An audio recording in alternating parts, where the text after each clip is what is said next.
こんばんは。私は Ricky です。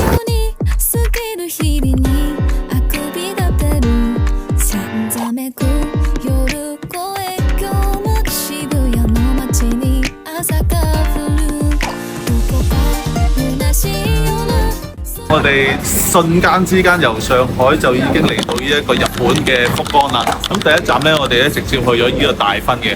咁今日呢，我哋就先去 check in 我哋間酒店先。咁跟住呢，之後我哋會再出嚟喺大分呢一個地方嗰度呢，去行行食食睇睇咁樣嘅。喺大分站行去酒店嘅期間，見到阿叻最中意食嘅章魚燒啊！即刻停低買過嚟食下先。我要食呢個明太子章魚燒。耶！はい。280円。係，ありがとう。呢一度咧好舒服啊，我覺得，即係喺車站行過嚟咧，啲街咧係又闊啦又大啦，舒服嘅一個城市啦。喺日本嚟講嘅話，我覺得。其實呢一間鋪頭咧，我哋喺大分行去酒店嘅時候咧，我已經好想試下呢一間嘅。咁最終我哋冇揀到餐廳嘅情況之下，就揀咗呢一間。咁佢會有白湯啦、紅湯啦，紅湯應該係會比較少少辛口嗰一種嘅。咁另外佢亦都有呢一個味噌嘅味道啦，同埋佢有飯食喺度嘅。咁我今次咧唔好講咁多，真係好肚餓，我要嗌一個麵同埋一個飯，再嗌埋個餃子，同埋嗌一個可樂，咁樣就滿漢全席。哇！你又開心啦，勁中意食拉麵啊！應該幾好食。咁咧，我而家去邊咧？我啱啱睇佢嘅 menu 咧，好似冇可樂呢一樣嘢，我就自己去 Family Mart 嗰度去買個可樂先。食呢一個拉麵唔飲可樂咧，係差好遠嘅。如果中意食拉麵嘅你咧，應該都會有同感。重中之重啊！食拉麵就必須要飲個可樂嘅。啱啱行去買呢一個可樂嘅時候咧，發現咧其實原來呢一條巷咧都有勁多唔同嘅餐廳啦、酒吧啦。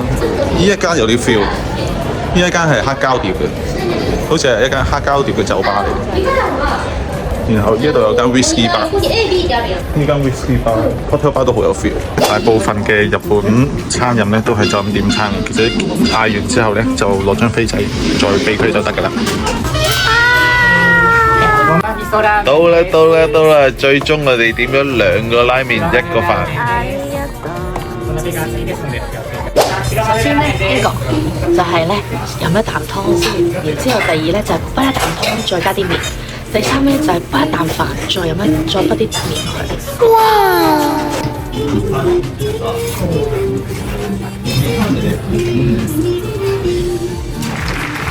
你睇佢粒飯，你睇佢粒飯先，大家都領唔到。佢嘅牛咧係好腍啊！佢唔係一塊塊嗰啲，即係好似豬肉、豚肉嗰啲，佢係一粒粒咁啦，好似骰仔牛粒咁樣。同埋佢接近一個狀態係入口即溶咯。真㗎，講真啊，正喎！哇！呢個飯都唔使講啊，呢個咖喱係呢個天氣食嘅呢種白飯係一絕咯，係嘛？即係唔係話超驚豔，但係哇！你一食落去就哇正咁樣咯嘅感覺。真係江本行動啊！唔係講玩笑，都係佢食嘅，都係佢食嘅 ，crazy。其實呢一度咧有好多唔同嘅嘢行嘅，咁我後邊就有一間Daiso，左邊咧就有一間藥妝，右邊咧就係呢一個Donkey嘅，咁所以咧成件事咧係十分之方便嘅。咁啱啱行過嚟嘅時候咧，仲要係有好多唔同嘅嘢食啦，大量餃子店啦，同埋有呢個福光名物阿叻最愛嘅牛腸鍋食。我唔係最愛，我係想試啫。我哋都要試。我都未食過，點會最愛啊？我同咗你一齊先食內臟㗎咋。我同你一齊之前我唔識喎。我都係啊。咁其實咧大分呢個 area 咧唔係好大嘅啫。咁雖然佢個名叫大分啊，但係其實你可以叫佢做細分。咁由於我哋係冇揸車嘅關係啦，咁所以其實我哋主要咧都係喺呢一個區域嘅最中心嘅地區咧就係呢一邊㗎啦。所有食嘢啊可以買嘅地方啊，商店街啊、藥啊各樣那樣嘢咧都係可以喺度買嘅。OK， 咁所以呢一度就如果你有揸車嘅話係可以去多好多地方嘅，即係例如呢一度啦，啲寺廟啦。神社啊，同埋呢一個大分美術館咧，今次搭 JR 咧係我第一次搭 JR，即係嚟咗咁多次日本係第一次坐公共交通工具啦，咁樣啦，咁所以係一個好特別嘅體驗嚟嘅。咁琴日搭 JR 都驚心動魄啦，係咪先？即係發生咗好多 unexpected 嘅嘢，即係例如唔見咗張飛啊，原來喺地下啊，跟住坐位啊，嗰度係 reserve seat 嚟㗎，咁跟住又要去翻另外一個車卡啊，咁樣。但係都坐咗1個鐘先俾人趕走啦。瞓咗1個鐘。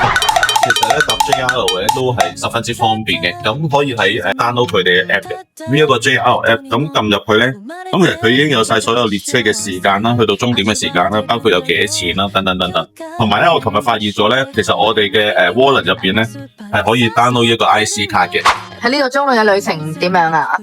如果唔係坐 JR 嘅話，都冇乜機會可以睇到咁多唔同咁靚嘅風景。你睇咗好多風景啊！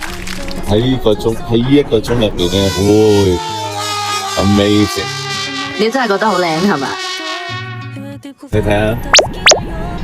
OK， 我哋到達由布院站啦。咁其實咧，由布院站咧後邊咧，唔知道大家睇唔睇到啦，係有條天橋嘅。大部分人咧落車之後都係透過嗰條天橋去到對面再出閘。大家記得嚟由布院嘅時候，用我嘅優惠碼。係冇優惠㗎。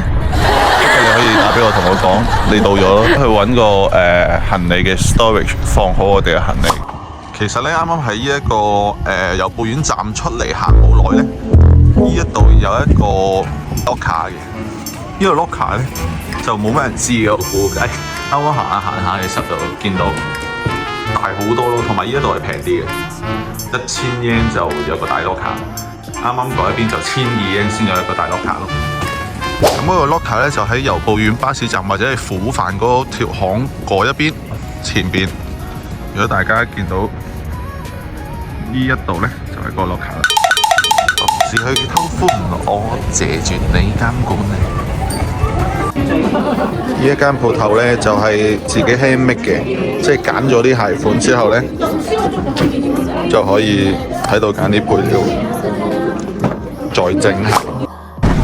呢度咧就有個手套，摸一摸咧，即刻紅咗。哇，係喎！一出到嚟咧，見到一個喺由布院入邊其中一個我最想去做嘅嘢。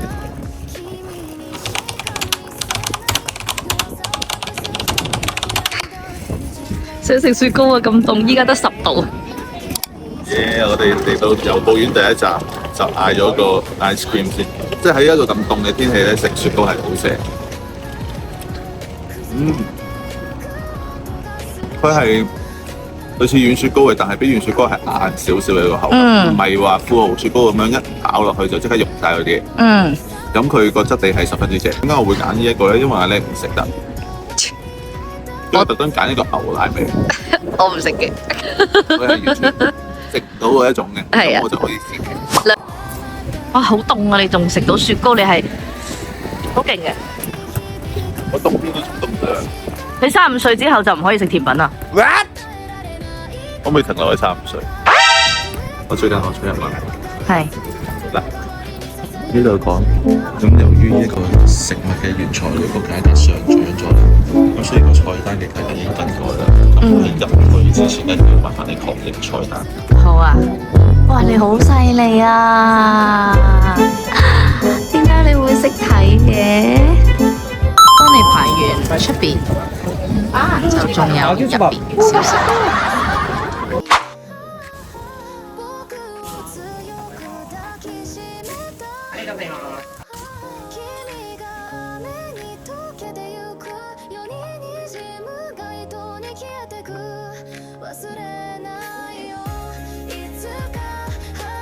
佢哋嘅燒牛肉咧，真係堪稱一絕啊！你睇下啲 smoke 幾勁，食佢哋嘅苦飯咧都有啲巧妙嘅。咁首先我哋要攞起嘅碗啦，咁然後咧再將啲飯放喺個碗入邊，再攞佢一塊嘅牛肉，加少少 wasabi，然後再倒埋佢啲秘製湯汁落去，再攪埋係一係，再滗一羹一啖過，正啊！食完呢一個苦飯啦，雖然唔知道佢係咪一個苦飯，但係佢形狀就好似啦。咁跟住我哋就接住去行呢一個湯之平嘅街道嘅。咁嗰一度咧商店街咧都好多人流啊。咁所以我哋入到去再睇下有冇啲乜嘢特別嘅嘢再同大家分享。好冇啦！呢個就係亞蘇火山，黑芝麻味。迎えた朝に鳴り響く誰かの音二人で過ごした部屋で目を閉じたまま考えてた悪いのは誰だわかんないよ如果佢係紙巾鋪就好啦。嘅貓巴士。有冇人識呢個公仔啊？好多喎，可能我啲家姐識。と共に終わるだけなんだ仕方がないよきっとおかえり思わずこぼれた言葉は違うな啱啱行過一間專賣黑芝麻嘅鋪頭，揀咗呢一個黑胡麻。黑芝麻饅頭。超熱嘅佢話。唔知道大家聽唔聽到？佢呢個黑芝麻饅頭咧，個皮咧係勁脆，然後入邊呢一個醬咧係黑芝麻醬嚟嘅。不過咧，佢唔係話好重 favourite 嗰一個黑芝麻係啱啱好嘅。我哋今期嘅短片已經去到差唔多尾聲啦。多謝你哋睇到嚟呢度啊！湯之平嘅街道除咗可以搭 JR 之外，其實仲可以搭巴士嘅。我哋點解會坐呢度呢？大家睇下。而點解我哋會一抽二掕攞住咁多嘢，又搭 JR 又搭巴士呢？絕對係事出必有因啦！大家緊貼住我哋，下一集會同大家開箱大部分老派日本人會選擇嘅溫泉酒店入邊嘅自助餐有啲乜嘢特別嘅嘢食。多謝你哋收睇，中意嘅記得訂閱我哋嘅旅途漫遊啊！同埋要記得 share 同埋 like， 打開鐘仔仲可以搶先睇。拜拜。我已經唔知我食咗第幾彎啦，咁最尾一彎咧，我就做咗一個 combination， 一個 apple pie 同埋一個芒果。知道點解佢叫 Winnie the Pooh 啦？ What？ 點解佢會中意 Winnie the Pooh 啦？